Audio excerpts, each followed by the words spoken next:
ونعوذ بالله من شرور أنفسنا ومن سيئات أعمالنا من يهده الله فلا مضل له ومن يضلل فلا هادي له وأشهد أن لا إله إلا الله وحده لا شريك له وأشهد أن محمدا عبده ورسوله أما بعد أعوذ بالله من الشيطان الرجيم وما يؤمن أكثرهم بالله إلا وهم مشركون أفأمنوا أن تأتيهم غاشية من عذاب الله أو تأتيهم الساعة بغتة وهم لا يشعرون قل هذه سبيلي أدعو إلى الله على بصيرة أنا ومن اتبعني وسبحان الله وما أنا من المشركين۔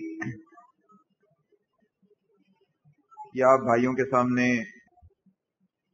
اللہ تبارک و تعالیٰ کی سچی کتاب قرآن مجید میں سے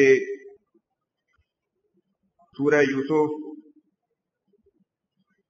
یہ 3 آیات تلاوت کی گئی ہیں۔ موضوع کی مناسبت سے کہ دم، تعویذ اور طیولہ کی شرعی حیثیت کیا ہے،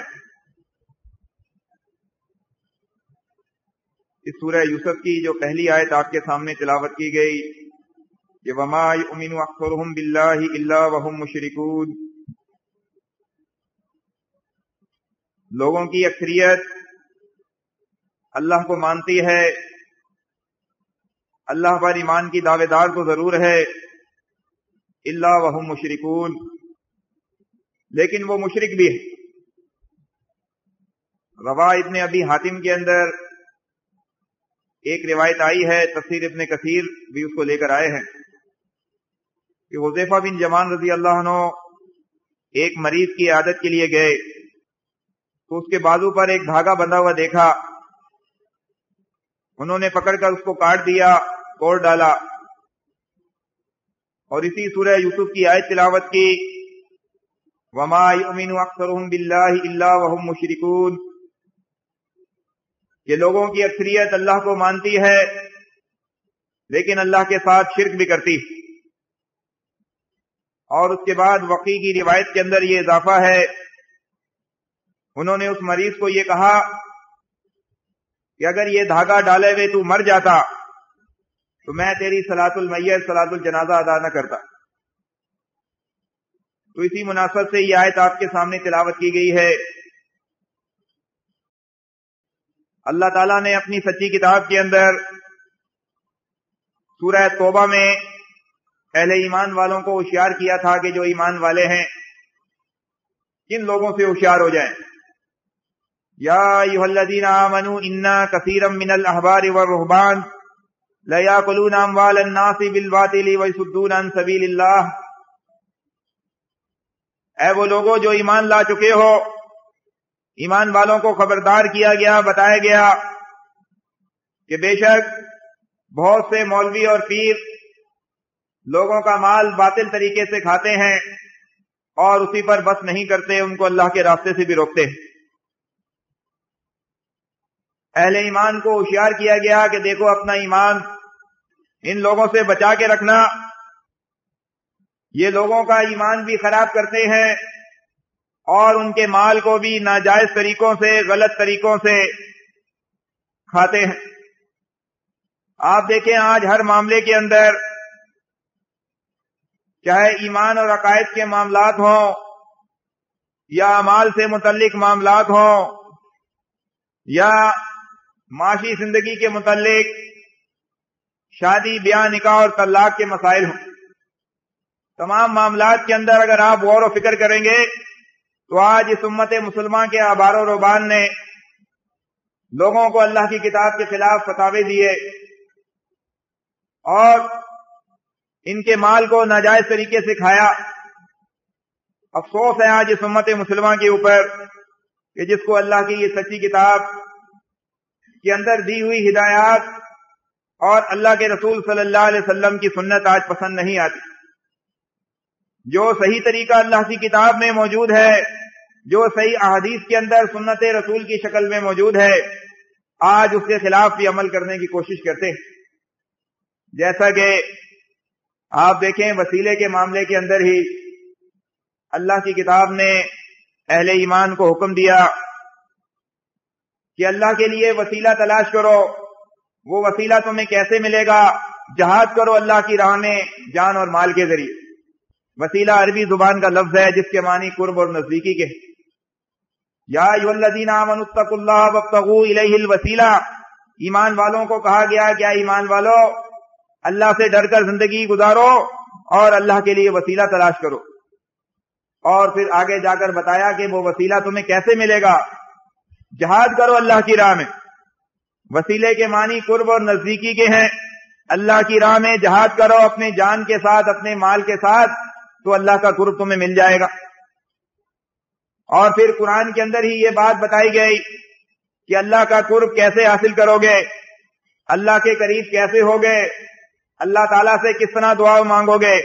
اللہ تعالیٰ نے قرآن کے اندر بتا دیا وَلِلَّهِ الْأَسْمَاءُ الْحُسْنَىٰ فَادْعُوهُ بِهَا. وسیلہ بنانا چاہتے ہو, اللہ کے اچھے اچھے نام ہیں, اللہ کو اس کے ناموں کے ذریعے پکارو. انبیاء علیہ السلام نے اللہ تبارک و تعالیٰ کو اللہ کے صفاتی ناموں کے ذریعے پکارا, اللہ سے دعائیں مانگی. یونس علیہ السلام مچھلی کے پیٹ کے اندر تھے, مچھلی کے پیٹ کے اندر سے اللہ کو پکارا لا الہ الا انت سبحانک انی کنت من الظالمین. اے اللہ تیرے علاوہ کوئی الہ نہیں, تو پاک ہے.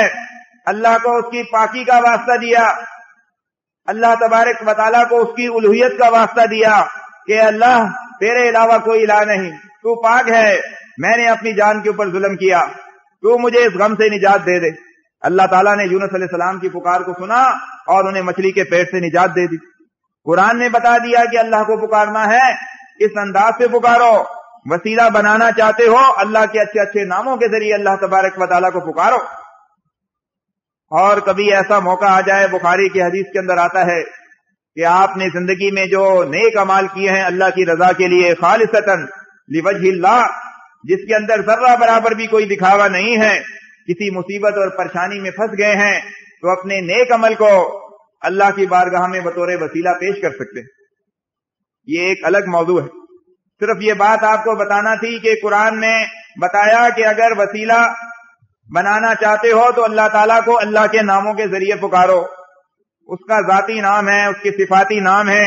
اپنے نیک اعمال کو اللہ کی بارگاہ میں پیش کرو.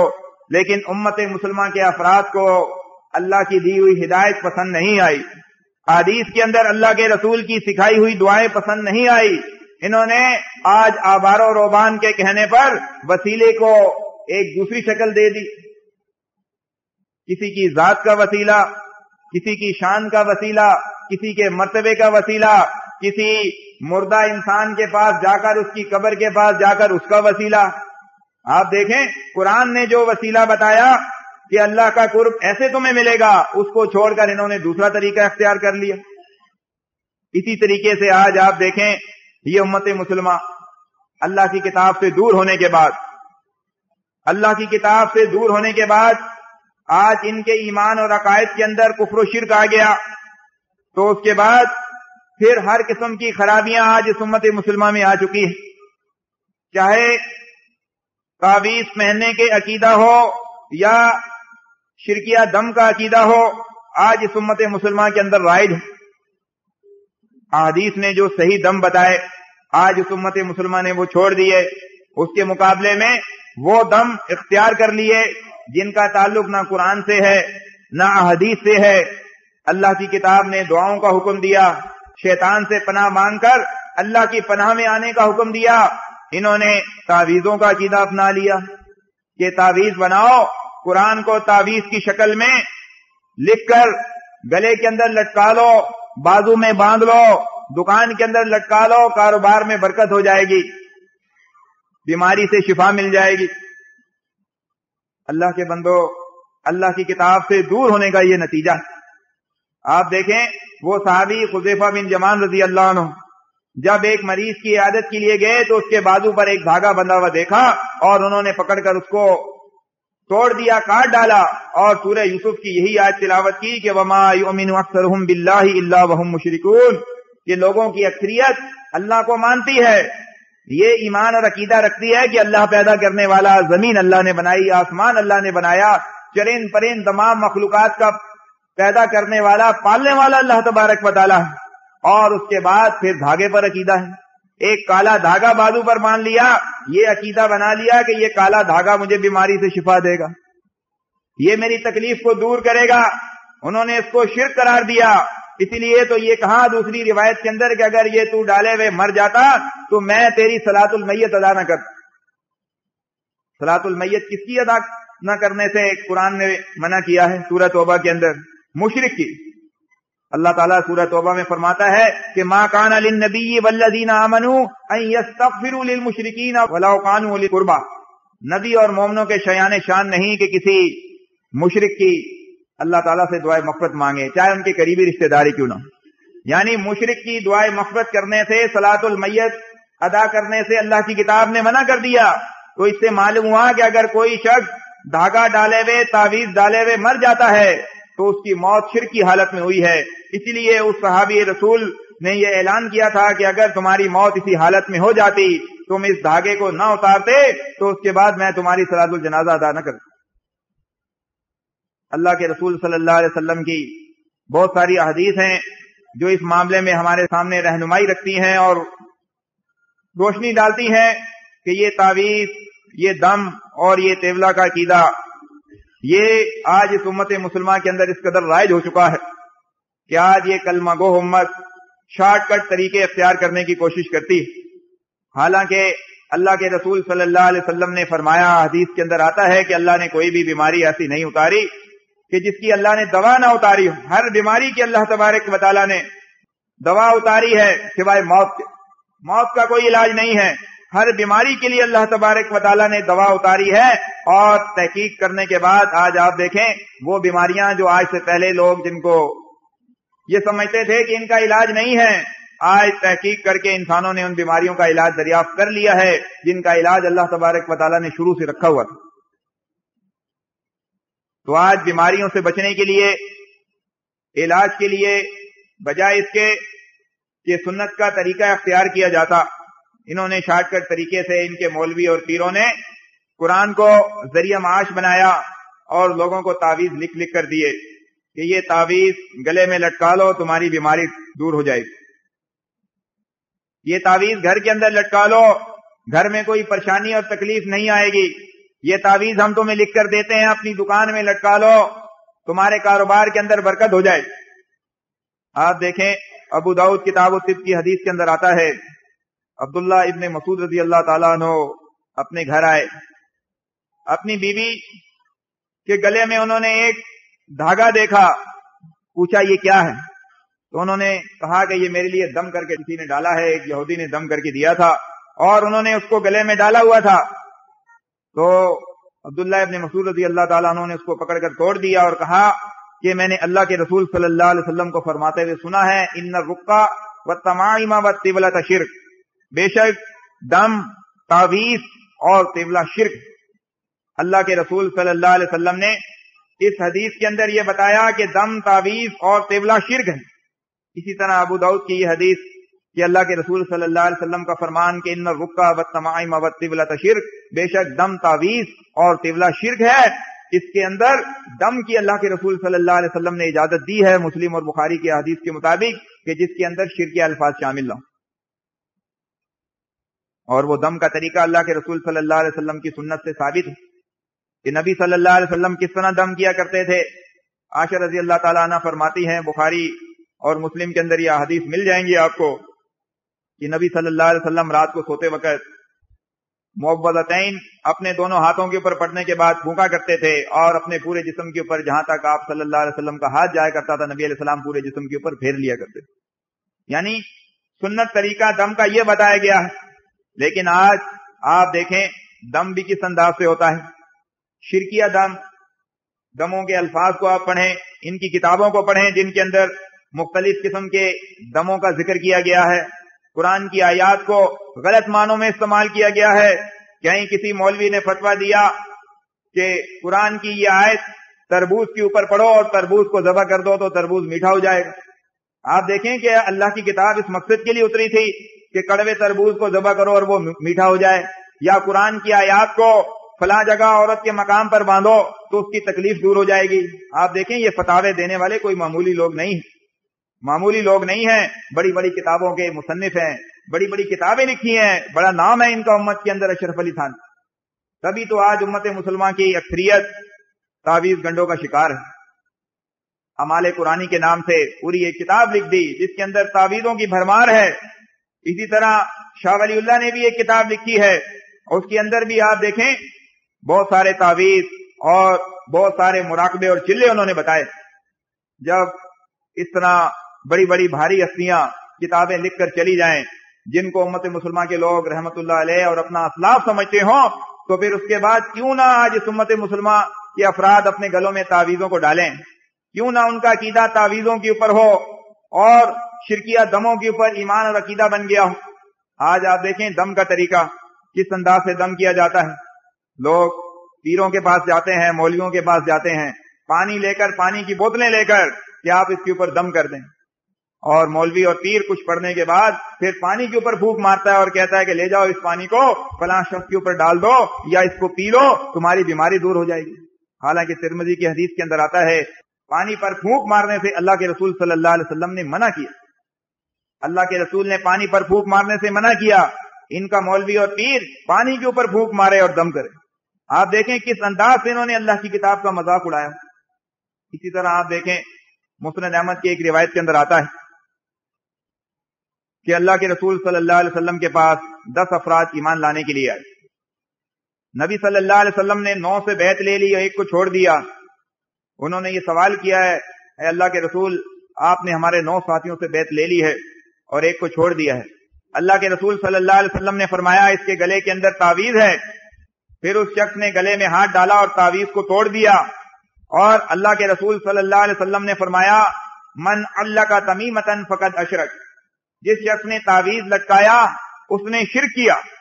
اللہ کے رسول صلی اللہ علیہ وسلم نے مطلق ہر قسم کے تعویذ کو شرک قرار دیا ہے کہ من علق تمیمۃ، تمیمہ حروف نقرہ ہے جس کے معنی کسی قسم کا بھی کوئی بھی تعویذ ہو، چاہے تعویذ کے اندر آڑی ترچھی لکیریں لکھی گئی ہوں، چاہے تعویذ کے اندر انجیل یا بابل کے کلمات ہوں، چاہے تعویذ کے اندر قرآن کے حروف مقطعات لکھے گئے ہوں، یا قرآن کی کوئی آیت لکھی گئی ہو، یا کسی پیغمبر یا نبی یا اللہ کے کسی ولی کا نام ہو، اللہ کے رسول صلی اللہ علیہ وسلم کا یہ فرمان بتاتا ہے کہ من علق تمیمۃ فقد اشرک، کہ جس نے تعویذ لٹکایا اس نے شرک کیا،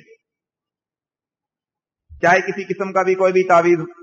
اور شرک آپ دیکھیں اس کائنات کا سب سے بڑا گناہ ہے، انہ من یشرک باللہ فقد حرم اللہ علیہ الجنہ، جس شخص نے اللہ کے ساتھ شرک کیا اللہ نے اس کے اوپر جنت حرام کر دی ہے، ومأواہ النار وما للظالمین من انصار، اور ایسے ظالموں کا کوئی مددگار نہ ہوگا، اور ایسے لوگوں کا ٹھکانہ اللہ تبارک و تعالیٰ نے جہنم کی آگ بنا کے رکھی ہے۔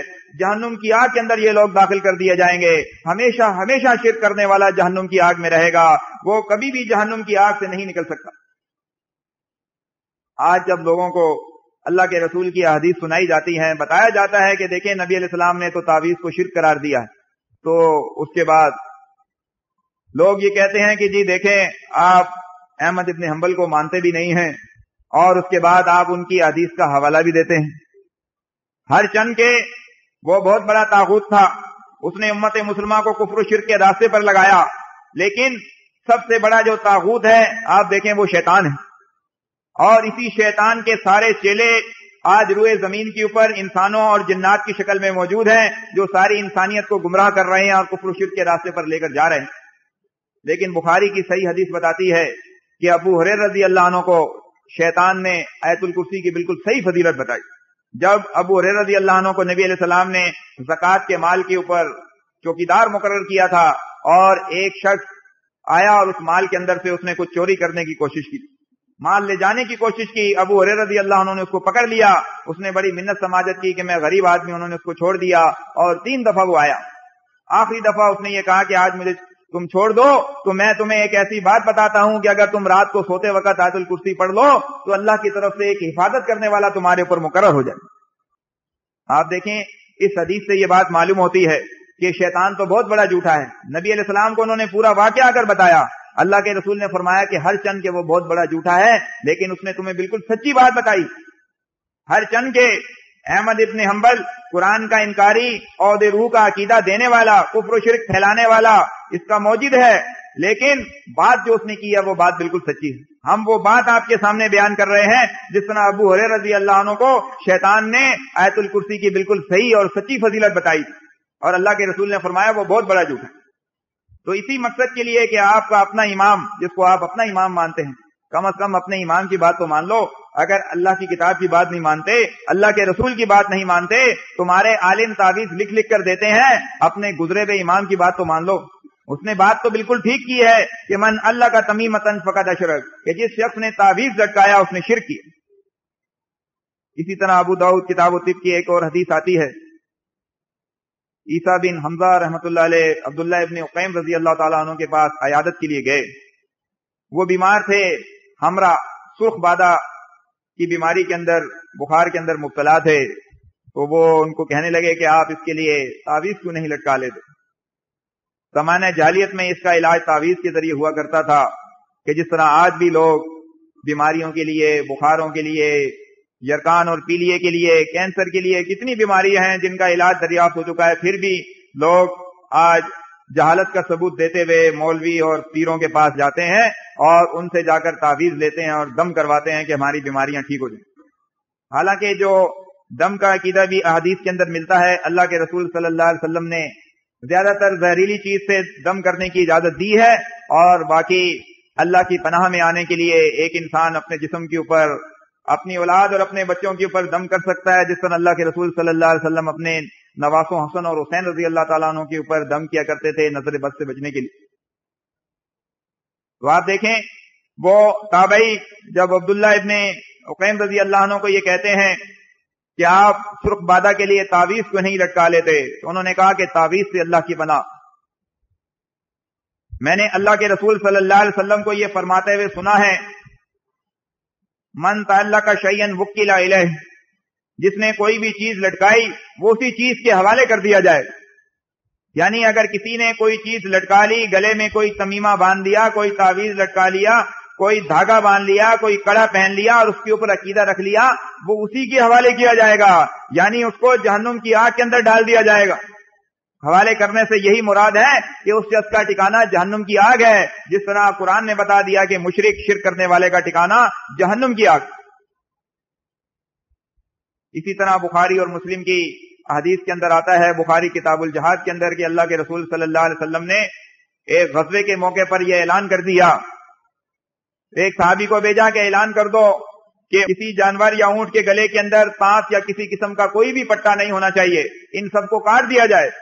اس لیے کہ زمانہ جاہلیت میں نظر بد سے بچنے کے لیے لوگ اونٹوں کے گلوں میں، جانوروں کے گلوں کے اندر چمڑے کے پٹے باندھ دیا کرتے تھے، چمڑے کے ٹکڑے باندھ دیا کرتے تھے، اس عقیدے کے ساتھ کہ یہ ان کو نظر بد سے بچائے گا.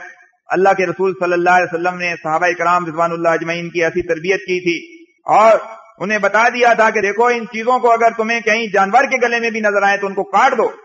اللہ کے رسول صلی اللہ علیہ وسلم نے جانور کے گلے میں بھی ان چیزوں کو رہنے نہیں دیا، اور اس کے بعد پھر آج انسانوں کے گلوں کے اندر تعویذ لٹکائے جائیں، ان کے گلوں کے اندر چمڑے کے پٹے باندھے جائیں اور اس کے اندر کلمات لکھ کر یہ عقیدہ رکھا جائے کہ اس سے بیماری سے شفا مل جائے گی. اللہ کے بندو، شفا نہیں، اس سے انسان کی تکلیف اور اذیت کے اندر اور زیادہ اضافہ ہوگا. شرک کرنے والے کے اوپر اللہ کا رحم نہیں ہوتا، اللہ اس کو بیماریوں سے نجات نہیں دیتا، اللہ تعالیٰ تو اس کو اور تکلیف اور مصیبت میں مبتلا کرے گا. جب وہ اللہ کی زمین پر رہتے ہوئے اللہ کی ہواؤں میں سانس لینے کے بعد، اللہ کا دیا ہوا رزق استعمال کرنے کے بعد اللہ تبارک و تعالیٰ کے ساتھ غداری کرے گا، شرک کرے گا، اللہ کی سچی بات کو چھوڑ کر، اللہ کے آخری نبی محمد عربی صلی اللہ علیہ وسلم کی سنت کو چھوڑ کر مولوی اور پیروں کا طریقہ اپنائے گا، تو اس کے بعد پھر اللہ تبارک و تعالیٰ کی رحمت ایسے لوگوں پر نازل نہیں ہوتی، اللہ کے عذاب کا کوڑا ہی ان لوگوں کے اوپر برستا ہے. آج جب امت مسلمہ کے افراد کو سمجھایا جاتا ہے، بتایا جاتا ہے کہ دیکھیں ان تعویذوں سے، ان شرکیہ دموں سے اپنے آپ کو بچا لیں، اگر یہ کرتے ہوئے آپ کی موت آ گئی تو جہنم کی آگ میں آپ اتر جاؤ، تو اس کے بعد کہتے ہیں کہ جی دیکھیں قرآن کے اندر آیا ہے کہ قرآن میں شفا ہے. سورہ یونس کی آیت پیش کی جاتی ہے کہ یا ایھا الناس قد جاءتکم موعظۃ من ربکم وشفاء لما فی الصدور وہدی ورحمۃ للمؤمنین، کیا انسانوں تمہارے پاس تمہارے رب کی طرف سے نصیحت بھری کتاب آ چکی ہے، اس میں شفا ہے دلوں کی بیماریوں کے لیے، وہدی ورحمۃ للمؤمنین، اللہ نے ہدایت رکھی ہے اور رحمت رکھی ہے ایمان والوں کے لیے۔ یہ آیت پیش کی جاتی ہے، کہا جاتا ہے کہ دیکھو قرآن میں لکھا ہوا ہے کہ قرآن میں شفا ہے، کون اس بات کا انکار کر سکتا ہے کہ قرآن میں شفا نہیں؟ قرآن میں شفا ہے، لیکن یہ شفا کس معنوں میں اللہ کے بندو؟ یہ بھی تو ذرا غور و فکر کرو۔ قرآن کی آیت نے بتا دیا کہ شفاء لما فی الصدور، اس قرآن کے اندر شفا ہے دلوں کی بیماریوں کے لیے۔ یہ نہیں بتایا گیا کہ یہ قرآن جو ہے دنیا کی تمام بیماریوں کے علاج ہے، ہر بیماری کا، چاہے وہ جسمانی بیماری ہو اس کا بھی علاج ہے۔ بتایا گیا ہے کہ شفاء لما فی الصدور، اس قرآن کے اندر شفا ہے دلوں کی بیماریوں کے اندر۔ انسان کے دل کے اندر کون سی بیماری ہوتی ہے؟ دل کے اندر کفر کی بیماری ہے، دل کے اندر شرک کی بیماری ہے، دل کے اندر غیر اللہ کو پکارنے کی بیماری ہے، دل کے اندر قبر کے سامنے جھکنے کی بیماری ہے، دل کے اندر غیر اللہ کے واسطے اور وسیلے کی بیماری ہے، دل کے اندر کینہ ہے، دل کے اندر بغض ہے، دل کے اندر زنا کی بیماری ہے، دل کے اندر شراب پینے کی بیماری ہے، دل کے اندر غیبت کی بیماری ہے۔ اللہ کے بندو، قرآن ان بیماریوں کے لیے شفا اترا ہے کہ شفاء لما فی الصدور، اللہ نے اس قرآن میں شفا رکھا ہے دلوں کی بیماریوں کے لیے۔ دل کے اندر جو یہ بیماریاں ہیں، کفر کی، شرک کی، غیر اللہ کو پکارنے کی، کینہ، بغض، آپ زنا، جتنی بھی بیماریاں آج اس امت مسلمان کے اندر آپ دیکھیں رائج ہیں، ان بیماریوں کے لیے جن کا تعلق دل سے ہے اور دل کے اندر یہ پیدا ہوتی ہیں، اللہ کی کتاب پڑھنے سے، قرآن کو ترجمے سے پڑھنے سے یہ ساری بیماریاں دور ہو جائیں۔ قرآن کو ترجمے کے ساتھ پڑھیں، دل کی ایک ایک بیماری کا قرآن علاج کرتا ہے۔ قرآن بتاتا ہے کہ داتا، دستگیر، مشکل کشا، غوث العظم اللہ تبارک و تعالی ہے۔ یہب لمن یشاء اناثا و یہب لمن یشاء ذکور او یزوجہم ذکرانا و اناثا۔ سورہ شورى میں بتایا اللہ تبارک و تعالی جسے چاہتا ہے لڑکیاں دیتا ہے، جسے چاہتا ہے لڑکے دیتا ہے، اور جس کو چاہتا ہے بانجھ رکھتا ہے۔ یہ اللہ کے علم اور قدرت کے اندر ہے۔ قبر کے سامنے جھکنے والا، قبر سے بیٹی اور بیٹا مانگنے والا، یہ پکارے لگانے والا کہ بھر دو میری جھولی یا رسول اللہ، لوٹ کے نہ جاؤں گا تیرے در سے خالی، اگر وہ قرآن کو پڑھے گا تو اسے معلوم ہوگا کہ خالی گودوں کو بھرنے والا اللہ تبارک و تعالی ہے، بیٹی اور بیٹا دینے والا اللہ تبارک و تعالی ہے۔ اور اللہ نے اگر بانجھ رکھ دیا، اولاد قسمت میں نہیں رکھی، تو اس کے بعد پھر کبھی بھی اولاد نہیں ہو سکتی۔ قرآن پڑھے گا اگر کوئی انسان ترجمے کے ساتھ، تو اس کے دل کے اندر سے یہ شرک کی بیماری دور ہو جائے گی۔ اگر غیر اللہ کو پکارتا تھا، اٹھتے بیٹھتے یا رسول مدد، یا علی مدد، یا غوث مدد کی پکاریں آج لوگوں کی زبانوں کے اوپر، ایسے ایسے لوگ دیکھنے میں آئے ہیں کہ سانس لیتے وقت بھی سانس لیا تو زبان پر یا علی مدد، یعنی اتنا اللہ کو مدد کے لیے نہیں پکارتے، اللہ کو اتنا قریب نہیں سمجھتے جتنا علی رضی اللہ عنہ کو قریب سمجھتے۔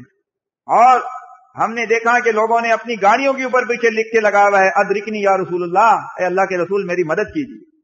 نبی علیہ السلام پوری زندگی یہ تعلیم دیتے رہے، وَإِذَا سَأَلْتَ فَاسْأَلِ اللَّهَ، ترمذی کی روایت ہے کہ جب بھی سوال کرو اللہ سے کرو، وَإِذَا اسْتَعَنْتَ فَاسْتَعِنْ بِاللَّهِ، جب بھی مدد مانگو اللہ تبارک و تعالیٰ سے مدد مانگو۔ لیکن یہ آج امت مسلمان کے افراد آج اس قدر اس دنیا کے اندر بالکل پستی اور گہرائیوں میں گر چکے ہیں کہ آج اللہ کو مدد کے لیے پکارنے کے لیے تیار نہیں ہے۔ اللہ کے رسول صلی اللہ علیہ وسلم کو آج مدد کے لیے ہر جگہ پکارا جاتا ہے، عالم الغیب سمجھا جاتا ہے۔ اللہ کے بندو، قرآن پڑھو گے ترجمے کے ساتھ تو قرآن ان بیماریوں کا علاج کرتا ہے۔ اللہ کے رسول کو عالم الغیب سمجھا جاتا ہے کہ اللہ کے رسول عالم الغیب ہیں، غیب کی باتوں کو جانتے ہیں۔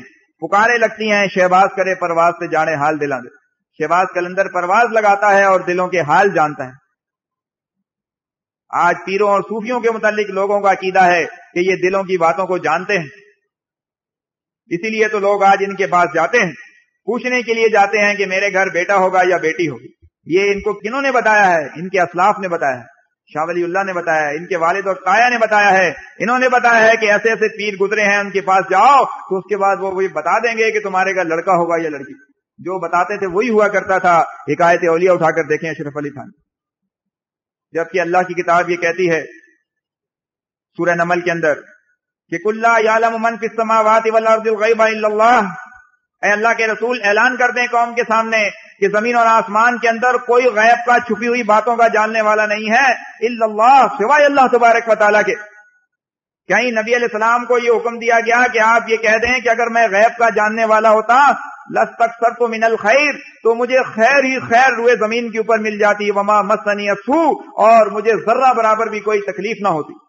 اللہ کے رسول غیب کے جاننے والے ہوتے تو نبی صلی اللہ علیہ وسلم کے دانت جنگ احد کے اندر شہید نہ ہوتے۔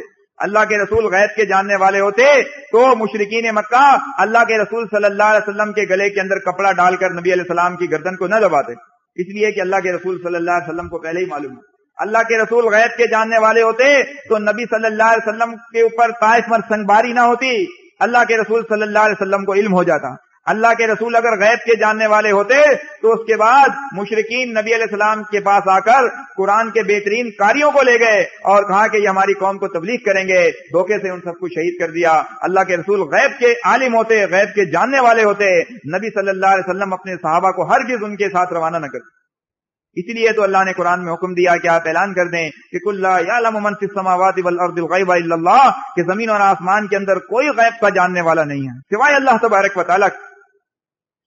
نبی کو غیب کا جاننے والا، عالم الغیب سمجھنے والا اگر قرآن پڑھے گا، احادیث کو پڑھے گا، ترجمے سے قرآن پڑھے گا، قرآن بتاتا ہے کہ اللہ کے رسول نے کہہ دیا کہ لوگوں اگر میں غیب کا جاننے والا ہوتا خیر ہی خیر جمع کر لیتا، مجھے کوئی تکلیف نہ پہنچتی۔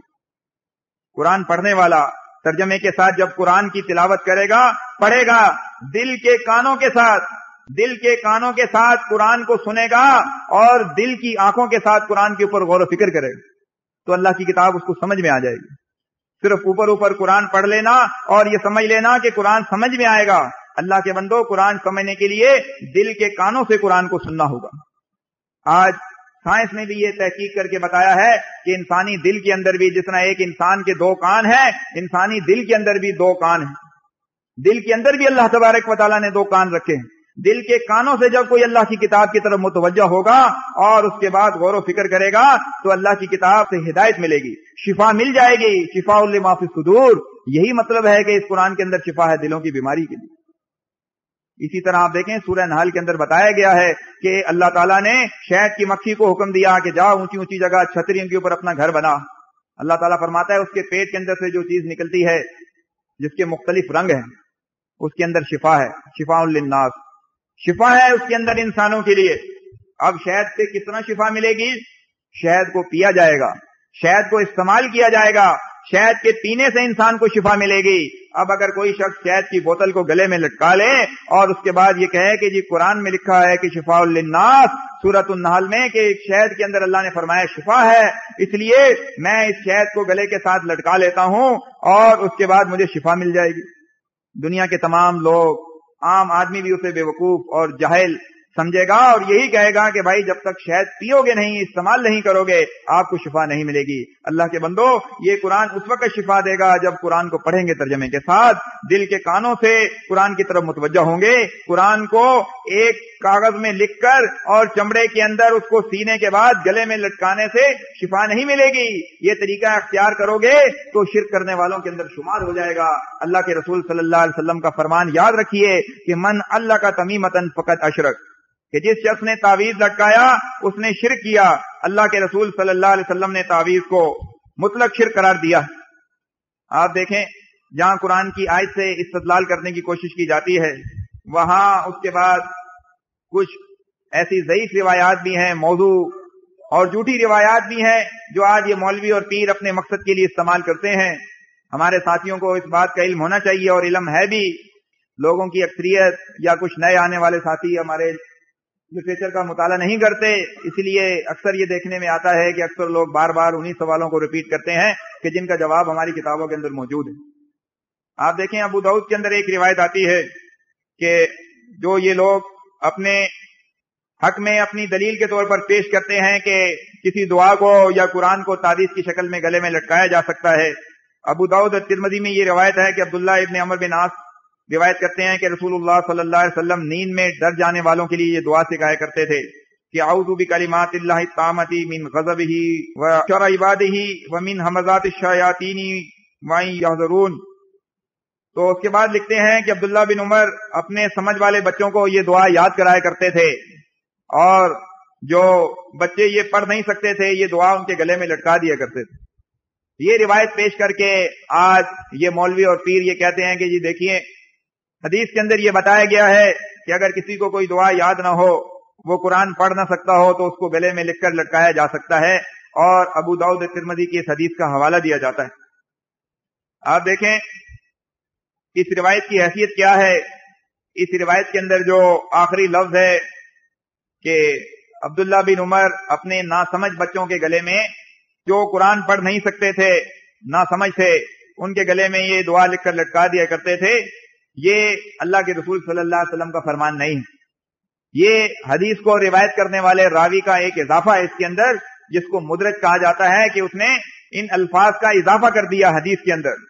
اور دوسری اس حدیث کی جو سب سے بڑی علت ہے, آپ دیکھیں اس کے اندر جو راوی ہے محمد ابن اسحاق ابن یسار, یہ ایسا راوی ہے جس کو امام مالک کہتے ہیں کہ وہ دجالوں میں سے ایک دجال راوی ہے.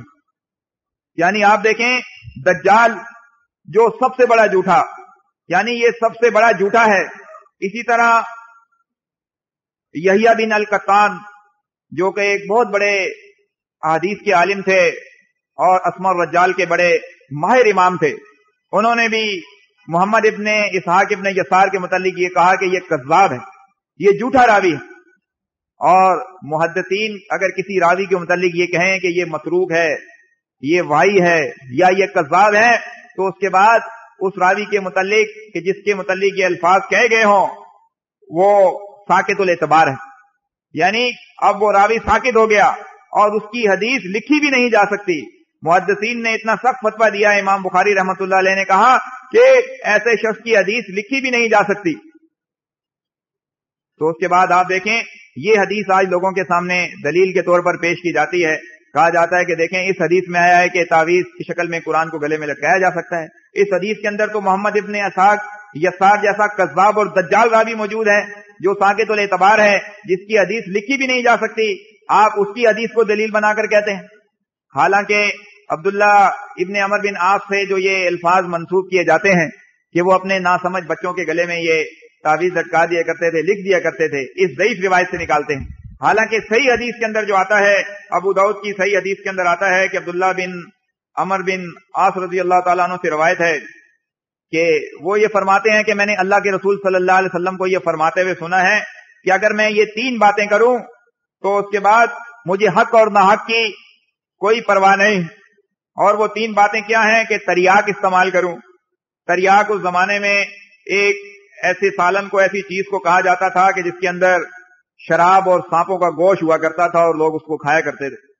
اور دوسرا یہ کہ میں تعویذ لٹکاؤں, اور تیسرا یہ کہ میں شاعری کروں. آپ دیکھیں یہ بالکل صحیح حدیث ہے, اس کے تمام راوی ثقہ ہیں, کسی راوی کے اوپر کوئی کلام نہیں ہے. صحیح حدیث کے اندر عبداللہ بن عمر بن عاص رضی اللہ تعالیٰ عنہ سے یہ الفاظ مروی ہیں کہ وہ تعویذ کی برائی میں حدیث لے کر آ رہے ہیں. یعنی اللہ کے رسول صلی اللہ علیہ وسلم نے یہ کہا کہ اگر یہ میں 3 باتیں کروں, نبی علیہ السلام نے انہیں بتایا, تو پھر تمہیں حق اور ناحق کی کوئی بھی پرواہ نہیں ہے. تعویذ لٹکا لوں تو اس کے بعد حق اور ناحق کی کوئی پرواہ نہیں ہے. وہ اس صحیح حدیث کے اندر تعویذ کو ناجائز سمجھتے ہیں.